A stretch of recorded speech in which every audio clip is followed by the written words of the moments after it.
بسم اللہ الرحمن الرحیم۔ السلام علیکم دوستو، آج کی اس ویڈیو میں میں آپ کو ایسی بات بتاؤں گا کہ آپ جان کر حیران رہ جائیں گے، اور نہ آپ نے ایسی بات کبھی کسی سے سنی ہوگی اور نہ کسی نے آپ کو بتائی ہوگی۔ آئیے جانتے ہیں اس ویڈیو میں۔ اس سے پہلے دوستو، اگر میرے چینل کو سبسکرائب نہیں کیا تو پلیز سبسکرائب کر دیں، شکریہ۔ صبح کے وقت نفس کا کھڑا ہونا یا نفس کا کھڑا نہ ہونا۔ نمبر 1 دوستو، صبح کے ٹائم سوتے وقت نفس کھڑا کیوں ہو جاتا ہے؟ بہت سے افراد ٹینشن میں بھی ہیں کہ اس کے بارے میں کسی کو پتہ ہے اور کسی کو نہیں پتہ کہ صبح کے وقت نفس کیوں کھڑا ہوتا اور شہوت میں آتا ہے۔ اس کے پیچھے کیا لاجک ہے؟ اس کا کھڑا ہونا ٹھیک بھی ہے یا نہیں؟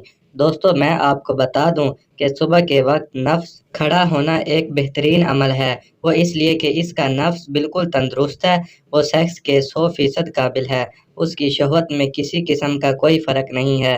حکمت کے لحاظ سے بھی آپ کو بتا دوں، حکیم صاحبان بھی یہی کہتے ہیں کہ نفس صبح کے ٹائم کھڑا ہوتا ہے تو اس کا مطلب یہ ہے کہ آپ کے نفس کے جو پٹھے ہیں یا رگیں وغیرہ ہیں وہ خراب نہیں ہوئی، وہ بالکل تندرست اور صحت مند ہیں، کیونکہ صبح کے وقت جب خون آپ کے نفس میں گردش کرتا ہے تو اس کی گردش کی وجہ سے آپ کا نفس بار بار شہوت میں آتا ہے، یعنی کھڑا ہوتا ہے۔ نمبر 2 ایک انسان جس کا نفس صبح کے وقت کھڑا نہیں ہوتا، اس کا مطلب یہ ہے کہ اس کے لیے اچھا نہیں ہے، وہ اس کا علاج کرے، کیونکہ جو وہ اس حالت میں ہے ایک وقت آئے گا کہ وہ بالکل کھڑا ہونا بند کر دے گا، شہوت میں آنا چھوڑ دے گا، وہ کسی عورت کے قابل نہیں رہے گا، کبھی بھی عورت سے ہم بسری نہیں کر پائے گا۔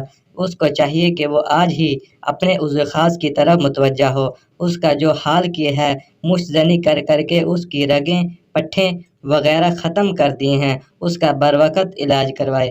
امید کرتا ہوں کہ آپ کو میری آج کی ویڈیو پسند آئی ہوگی۔ اگر میری ویڈیو پسند آئے تو پلیز لائک اور شیئر ضرور کریں، اور میرے چینل کو ضرور سبسکرائب کریں تاکہ بعد میں آپ کو اسی طرح کی اچھی انفارمیٹو ویڈیوز ملتی رہیں۔ شکریہ۔